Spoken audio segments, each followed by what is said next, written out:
We got our first PTS patch last night for the new Grounded Bugs Strike Back update, and today I want to look at it and discuss what else needs addressing before the update goes live. Before we begin, I want to thank Matthew Campbell and all my other channel members for helping make videos like this possible. Let's get started. All right, let's quickly run through the patch notes that came out last night and take a look at what's been changed or what's been fixed in this patch before discussing what I think about these changes. So the first couple are going to relate to the crashing that's been occurring on consoles. I haven't seen many complaints about crashing on PC, so this seemed to be a pretty exclusive, unfortunate event for console players.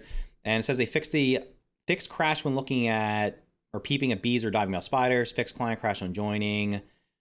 Regarding equipped main hand weapons, neutral creatures no longer instantly aggro you without provocation, improved memory usage, building lamps, slightly lower the repair. Okay, so the first four basically are revolving around crashes.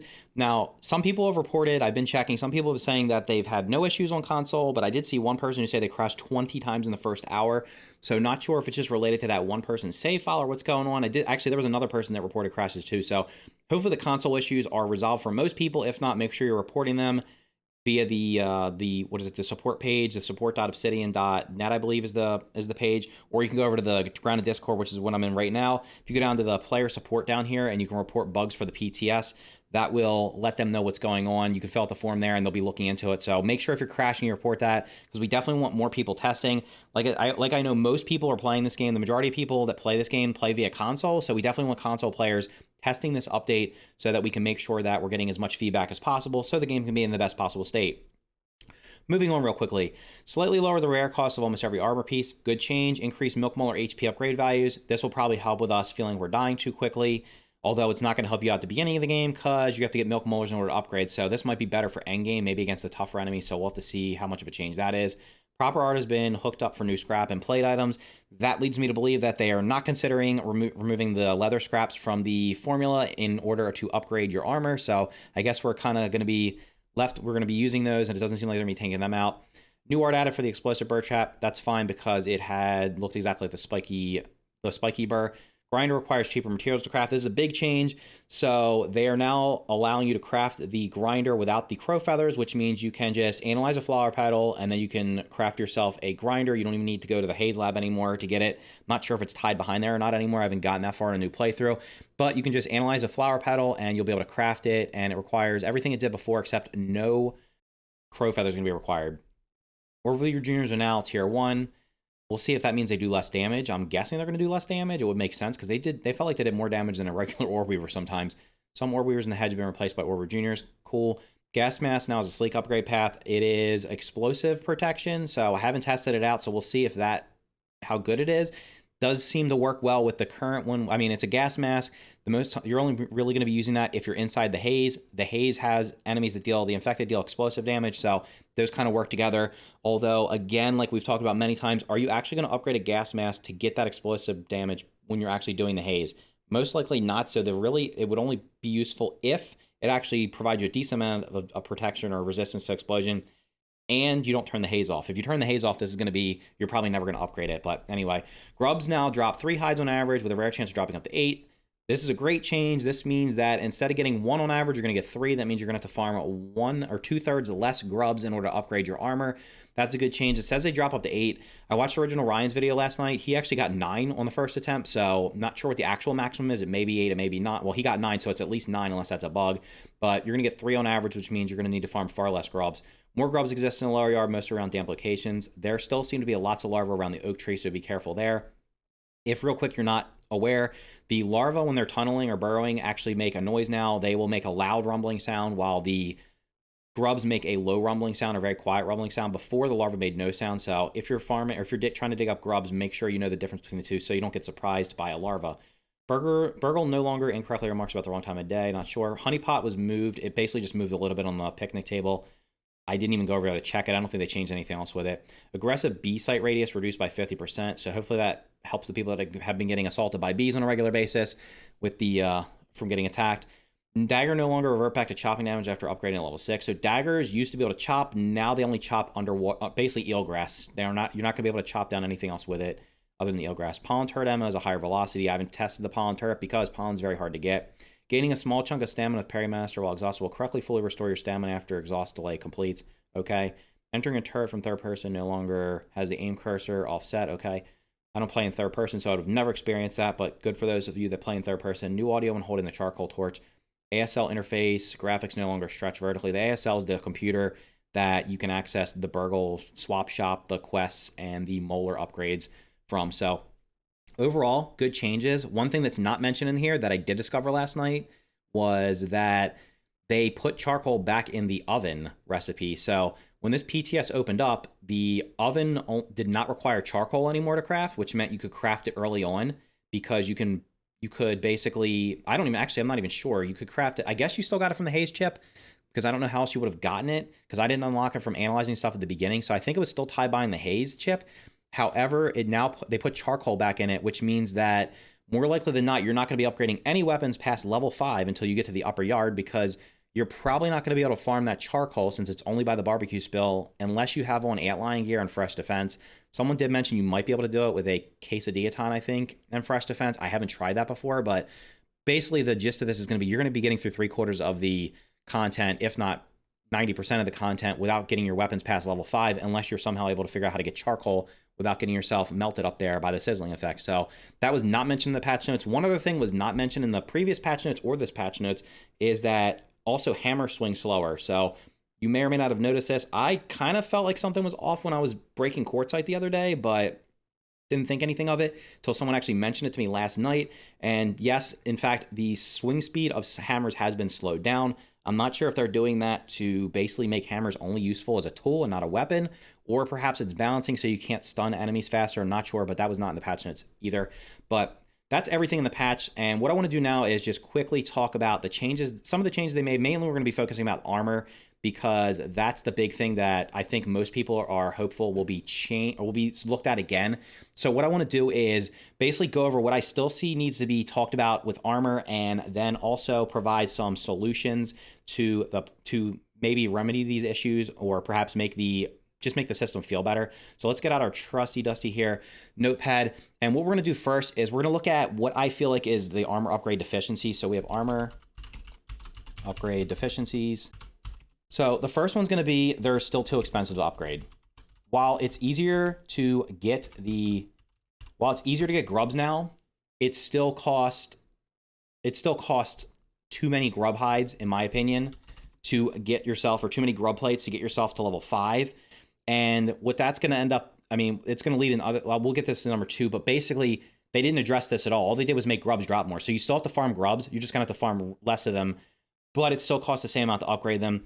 This kind of feels like they did the same thing with armor, with weapon upgrades. There was lots of pushback on how much quartzite it costs and stuff like that, and they never did revert or lower it. I still think even with the grub upgrade or the grub drop rate upgrade, that they should probably cut the amount of grub hides it takes to get from levels 1 to 5 by somewhere around a third to half. Like basically just half it would be probably useful for helping us upgrade armors at the beginning, because number 2 on here is going to be most armors will not be upgraded. Right? Talked about this in my previous video, so we'll keep this kind of short. Right now, the game is basically funneling you into tier 3 gear.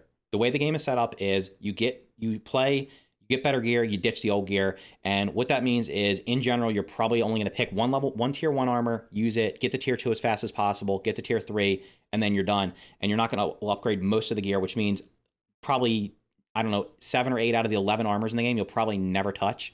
So maybe you go back and upgrade the ant armor because you like building bases and you want those bonuses.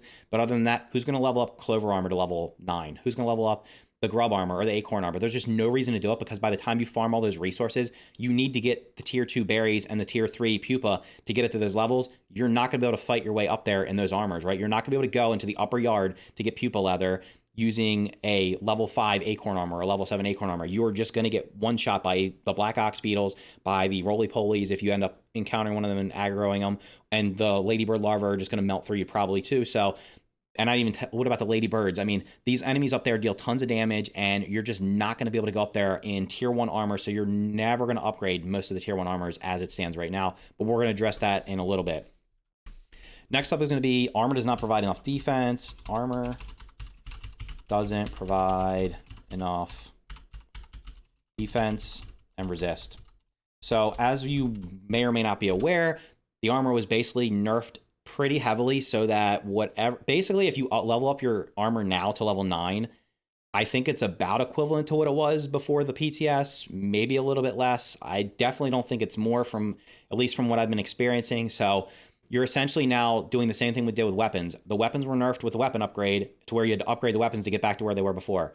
Now the armor's been nerfed to get back to where you were before, or a little bit less, which means you're going to be spending a lot of time getting back to where you were before. I'm not exactly sure what that does for us, because the definition of upgrade is to make something better.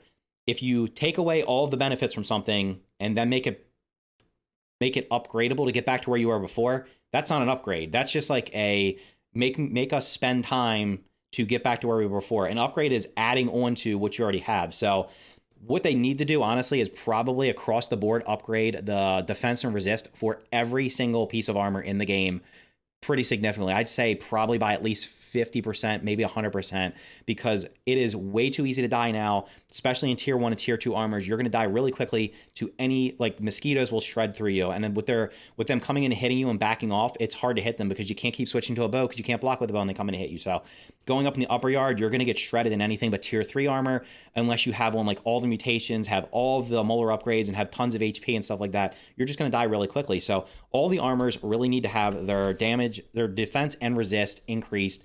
The durability seems fine so far, at least from my perspective. If you disagree, let me know in the comments down below. I haven't had any issues with durability.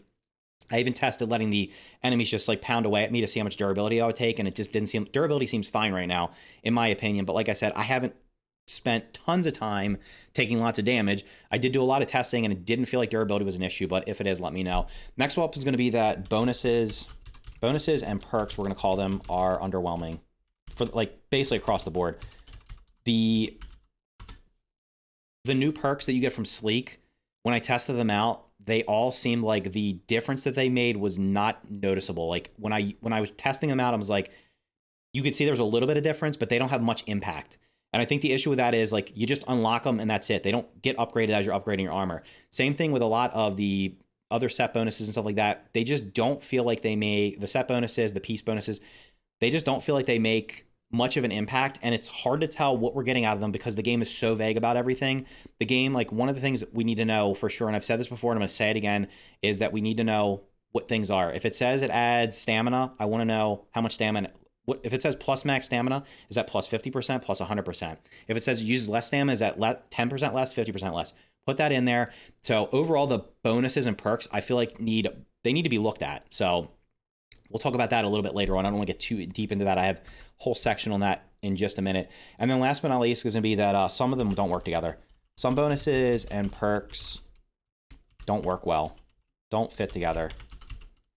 So an example is going to be the spider armor. So the spider armor it's all about stamina, and then the perk you get for going the sleek route is plus poison damage. Well, if you're not using a poison weapon, it's completely useless, right? So that's the one that comes to mind most. There's other ones like the roly-poly armor. I haven't used it much, but I know a lot of people used to use roly-poly armor, and they feel like the sleek bonus is just not that great. It just gives you more blocking strength. I mean, at the point that you're using roly-poly armor, you're probably fighting the toughest enemies. You're going to need to be able to perfect block pretty consistently, because even if you hold down the shield, they're going to end up stunning you. They're going to end up, I mean, you got to learn how to perfect block against the best enemy, the toughest enemy. So those are just a couple examples of where they don't work together. And I think what they need to do is just look at each set. As an example, like the Clover set works really well together, or it would if they actually had impact. I haven't tested it enough to see if there's actual, like, how much the regenerate is, but the Clover basically keeps you thirsty, and it makes your thirst and hunger drain slower, and it also the Sleek Path is going to give you regenerating health. That overall would be a very useful combination, and they all seem like they work well together. Of course, I'm going to guess that the amount that they actually give you is probably underwhelming. Like the thirst and drain rate and the regenerate is probably not that great, so they probably need to be buffed. But if they actually were buffed well, or we'll talk about this later, if you could actually increase those amounts with each level, that would be a really good combination. So some of them have good combinations, other ones have ones that I think need to be looked at, and this was one. I got a lot of the feedback here from the Discord, the Grounded Discord, this morning after this patch went live, so I'm trying to incorporate as much as possible. What I want to do now is quickly talk about alternatives, because there's no point in pointing out problems if we're not going to provide solutions. So let's try to be as constructive as possible here. So we're going to talk about armor, upgrade, alternatives. So right now, the way the armor upgrades work is you have to get the grub. You get grub hide, you put it in a grinder, then you craft that into, it makes grub leather scraps. You take that to the workbench and you can now craft grub leather plates using, I believe, sap and crude rope. You can then go to the smithing station and upgrade your armor to level 5 using that. When you want to go to level 6, you're going to need berry leather plates. Berry leather plates cost berry leather, and they also require, I believe, bug rubber and also grub plates. And then the levels 8 and 9 are pupa leather plates. They require berry leather plates. They also require the pupa leather, and I think they require bug loop if I'm not mistaken. So the berry leather and the pupa leather is not that big of a deal because you can get those pretty easily. The problem is really the grub leather plates. It's farming the grubs and the fact that the grub leather plates are required to get from level 1 to 9 because they're part of the berry leather plate, which is part of the pupa leather plate. So you end up having to get a lot of them. So basically what we're looking at here, and it's also like upgrading the armor kind of feels like the weapons in the fact that it's just like this linear progression. And to me, you're getting diminishing returns. So when you upgrade each level, you're just getting like a flat 5% extra for armor, defense, and durability. And then once you get to the levels, to your choice for level 6, you either go the sleek route where you're only going to get the extra plus durability and defense by 5%. If you go the bulky, I think it's 10% each way, kind of like on the mighty path on weapons. And then you'll also unlock a perk. But once you get there, that perk is unlocked one time. It doesn't get upgraded beyond that. So what ends up happening is you're basically just getting an extra 20% of the defense and durability from level 6 to 9, but you're also investing far more resources to get to the same point. So overall, it just doesn't make a lot of sense to me. So what we're going to do is we're going to talk about, and also another issue that we talked about earlier was number 2, is most armor will not be upgraded. Even making grubs easier to get, or the grub hides easier to get, people are still not going to upgrade the tier 1 armors. There's just no reason to. By the time you get enough grubs to upgrade your tier 1 armor, you're going to be fighting tier 2 enemies anyway, and you're going to get the tier 2 armor. So this, again, that doesn't solve any problems. So what we talked about in the Discord this morning was alternatives to the current system that would make, we're trying to make where all armors are either viable for the entire game, or that's basically what we're trying to look at, is making all armors viable for the entire game. Because the way the game currently works is you go tier 1, 2 to 3, and once you get to 2, you ditch 1. Once you get to 3, you ditch 2. Same thing happens with weapons. So it's kind of a shame because a lot of the armors have cool perks that could be useful if they were balanced properly. They look cool and stuff like that, and it just makes it where 90% of the gear in the game, most people are just not going to use it because you're just going to bypass it. So with all that said, let's just quickly get to the couple alternatives we came up with. So the first one was going to be that all armor has same, basically this, we're going to say all armor has no tier. So basically there's no tiers, no tier 1, 2, and 3. All armor will have the same base defense and resist. That would mean the clover armor has whatever it has, and the roly-poly armor will have the same base, and that as you level them up, they will each get the increase, whatever the percentage is. And at the end, level 9 clover armor and level 9 roly-poly armor base will be the same amount. This would make all armor viable from beginning of the game to the end of the game. It'll provide many more build options, many more playstyle options. It'll, instead of just going the tanky route and going with the best armor you can get, this will give you the opportunity to use any of the 11 current armors and any that are added in the future from the beginning to the end, or whenever you get them until the end. And to me, that's just an overall good change. I think that makes sense in terms of like just making things more viable, because why have a bunch of items in the game if no one's going to use them? So that was option number 1. Number 2 was going to be each tier has 1 upgrade. So this will be keeping the tiers, but they would each have 1 upgrade. So as an example, like Clover Armor's tier 1, you would only be able to upgrade it once, and it would go from whatever the base is all the way up to the max in 1 upgrade. For the tier 2 armor, same thing. It would have 1 upgrade. Now, in this case, each tier would be using the proper upgrades. So as an example, the tier 1 up armors would only use the grub leather plates, the tier 2 would only use the berry leather plates, and the tier 3 would only use the pupa leather plates. And it would just be a one-time thing. Obviously, it would need to cost more than the current system where each level, we basically just combine the levels into 1. But I think that would make it just more simpler. So we're not having to go the 9 level route, which just give us the one level. Just goes from like 0 to 100, and that's it. I think that's a decent option here as well. And then number 3 is going to be that tiers can be upgraded to next tier. So this will be similar to number 1, except the tiers would be in there. But in this case, the tiers would be tier 1 armor could be upgraded to tier 2, and then tier 2 could be upgraded to tier 3, essentially making the tier 1 armors useful more and the tier 2 armors useful more. And again, not having everybody just get to the tier 3, rushing to the tier 3 and not using any of the stuff before. So I think that's another alternative. The idea with all these is basically to take the current system and to make it where more armors are able to be used, and also that it would just give more diverse building options and more build options and more playstyle options. So I don't want to keep repeating myself, but that's basically the gist of what these alternatives are. If you have any other suggestions or if I missed any, let me know in the comments down below. I tried to get as many as I saw possible and just consolidate them into as few. I just think those are better options. Along the way too, I still think that we need to cut down the amount of grub leather plates to cost, or just something with the grub leather plates, reduce it by like half. Like, it's just way too many. And like I said, it's going to end up resulting in people just not upgrading them. Even if you could do it this way, like, it's still going to cost a ton. So I definitely recommend reducing the number of grub leather plates it takes. So beyond that, the last thing I want to talk about real quickly is going to be the armor perks. And I'm going to suggest some armor perk changes. So first up is going to be that, and I've already touched upon this, so I won't talk about much. They need to be buffed. They need to be buffed. The armor perks are very underwhelming. I'm going to try to use the most constructive terminology here. I'm not going to, in my previous video, I said all the armor sucks. We're not going to say that now. We're just saying the armor feels underwhelming. The perks feel underwhelming. The bonuses and the perks. Like, the example being that when I used the ladybug armor with the mosquito needle, the amount of healing I was getting was so little that it was like, why even use it? When I used the koi scale armor, it didn't seem like there was much difference in terms of how much I was stunning or how much extra damage I was doing. They all just need, like, they feel like they need to be buffed, and we like, just buff them. Make us feel like when we're getting these buffs and we're unlocking them, that we actually feel powerful. So that's first. Second is going to be some need rework. Some need rework or replacement. We've already talked about this.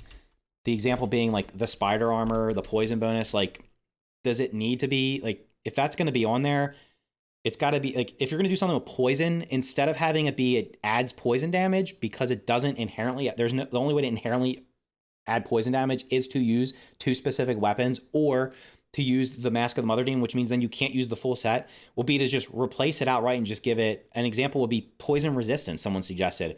Make it, because Mithridatism only gets you to 75%, that if you use the spider armor and you upgrade it all the way to level 9, it will end up giving you that extra 25%, so you have 100% resist against poison from spiders. And I think that would be that's a good alternative. So just things like that, looking at each one of them, saying, do they actually make sense together, or could we rework them? And along with buffing them, just making them overall feel like we just need to feel like we're more powerful. I don't want to feel like I'm a god and I can just run through everything like we could before, but we certainly don't want to feel like we're just like made out of glass and everything just kills us. It doesn't matter what we're doing. Third up is going to be more than one. This goes along with this icon. More than one choice per armor. More than one choice. More than one upgrade choice. And by this, I mean, you can, if you want to keep the bulky and the sleek, perfectly fine. So we could go bulky would be equal to the mighty path, right? So you just get flat more defense and durability, just like you do with the current mighty upgrade path for weapons. The alternative here would be sleek. So sleek would have more than one. Right now, the sleeks have one. So let's go back to the spider armor as an example. Right now, this one has plus poison. Is it plus poison damage or something like that? I don't, poison coating. I can't remember the exact terminology. Essentially, if you have on the spider armor, each piece you have will give you a stacking amount of plus poison damage. So if you apply the poison, 1 piece gives you some factor more, 2 gives you double that, and 3 gives you triple, I believe. So that could be one option, but it would be cool if, like with the weapons, how you can go the 4 different paths. Instead of having the plus that, we could have, what if we just had, one was plus the poison resist, like I just said, plus poison resist. So that if you go that route, once you get to level 9, you have no, they're just gone, right? Like they're just like, you take no damage from the spiders when you have Mithridatism equipped. And then a third one could be something like plus movement speed, which is what spider armor had before. And if that's the route you want to go, you'll have the stamina buffs from the full set and the individual pieces, and you could have plus movement speed on top of it, and you could go any of the routes. This will provide the 4 routes, as this is an example. Each armor could have something similar, depending on its playstyle. Like the Ladybug is healing, so it could have maybe one's plus healing, and then I don't know what the other 2 would be. Like, I don't know, like maybe one's plus healing, one you block more, something like that, whatever it is. But I just used the spider armor because it was easy for me to come up with the options here. And each armor could have something like this, making it where there's more viable options, and they actually can always provide some kind of use. Like if I don't want to use poison damage, then I'm just not going to go the poison coating route. But right now I'm kind of stuck with it, or I just go the bulky route, which means why even do that? I might as well just get a better armor that gives me more defense. So I think that would help make more armors viable. And along with this, that the one thing I did not mention in the upgrade alternatives or earlier was as we're upgrading our armors here, each bonus needs to be, we're gonna put this as number 4, each bonus should upgrade at each level, right? So if once I get to the sleek path, instead of it just giving me the plus defense and the plus durability, if I do movement speed, add 5% at level 6, add 5% more at level 7, add 5% more at level 8, add 5% more at level 9. So by the time I'm at level 9, I'm getting plus 20% movement speed instead of just the base, whatever the amount is, or whatever the amounts are. We're just using example. This is an example here. I think that would be useful, and it would also be rewarding. You could even make it that so at the beginning, like level 0 spider armor by default has the stamina using less stamina or something along those lines, right? So that would be some amount and each level goes up. Now, I'm not saying nerf them into the ground to where we're like getting like a 5% bonus now, whereas before we were getting a 50% bonus. I'm saying take what the base is now and add some amount to it. Even if it's as small as a couple percent, it will just make it feel like we're getting up, like when we're upgrading, we're actually getting some kind of benefit out of it instead of it just being like a tiny incremental increase. Because right now we have severe diminishing returns on upgrading armor and weapons in this game. It costs more to go from one level to the next, and you're getting the same return. On the armor, for example, every level from 1 to 5 gives you a 5% increase in defense and a 5% increase in durability while costing double the previous level. So level 0 to 1 is going to give me plus 5%, and it's going to cost me 2 grub leather plates. But when I go from levels 4 to 5, I'm going to get the same 5% added on top of it, but I'm now need to require 32 grub leather plates. Why am I taking 16 times more resources to get the same plus 5%? That doesn't make sense. So that's another thing that needs to be addressed. It shouldn't be like it should be a linear return. So the more resources I invest, the more bonus I get on top of it, while also not gutting it. So like, don't compensate for that by just saying, oh, we'll do that, but then we're going to make the armor even weaker at the beginning. So anyway, last thing I want to talk about is that, and I touched on this earlier, exact amounts and chance need to be shown for perks, bonuses, for everything in the game. When the poison for example, we'll say the Mask of the Mother Demon says has a chance to apply poison when melee attacking. What chance is it? Is it 5%, 10%, 50%, 80%? I know it's not 100%, and I know it's not 0. It's somewhere in the middle. It's probably on the low end, but just tell me what it is. So then we can make a better determination of, are these things actually useful? Are they not useful, right? So if I see like the plus movement speed is plus 5%, that's great. But if it just, like as an example right now, if it just said plus movement speed, it's sleek. What percentage is it? I want to know, is it plus 5%? Is it plus 10%? Is it plus 15%? If it says plus crit chance, is it plus 10% crit chance, or is it plus 5, or is it plus 40? Put those things in there. That would just be useful. And that overall, that's kind of like where I want to go with this. I feel like if we're going to go down this upgrade path, I'm kind of like looking back on it, the game honestly felt like it had a better or smoother progression before upgrades were added. When they were first added, I was kind of into them because it was more content. But at this point, I feel like they're just punishing us more by taking us from where we were up top, putting us at the on the ground level, and now we have to work our way back up to the top by putting in tons and tons of hours. So it's essentially artificial playtime and artificial grind just to get back to where we were or close to where we were before, while also buffing the enemies, which they did in this update too. So they probably should look at that too. If you were going to buff the enemies, you should have left the armor alone. Or you should have just made the armor weaker and not touch the enemies. One or the other, I don't know. But anyway, that's my thoughts on the armor upgrades. The one thing I forgot to mention as an example here was some need rework or replacement. We could also put in here that they also would need maybe just like swapping. As an example, the marksman's cap right now, it used to just give you bow damage by default. Now you have to get to level 6 to get that. That means you have to get that up to level 6 to get that extra bonus. I think that was specifically put in place to make it harder to get scarabs. So there's things like that should be at level 0, not at level 6. And anyway, that's my thoughts on this. Thank you so much for watching. Let me know in the comments down below if you agree or disagree, if you have any other suggestions, things you want to change. If you're not already doing so, make sure you go over to the Grounded Discord and give your feedback over here. There is a feedback channel down here under the Grounded Public Test Server. You can chat up here in the Backyard Secrets. And then down here, if you have any bugs to report, make sure you're reporting them so they can fix them. This first patch was a definite positive step in the right direction. Hopefully we get a couple more along the way. And by the time this PTS hits the live game, that the majority of the players who are going to be trying it out will have a better experience than those of us that are going through the public access server. Anyway, thanks again for watching. Make sure you hit the like button if you found this video helpful, and consider subscribing for more videos just like this. Thank you for watching, and I'll see you in the next video.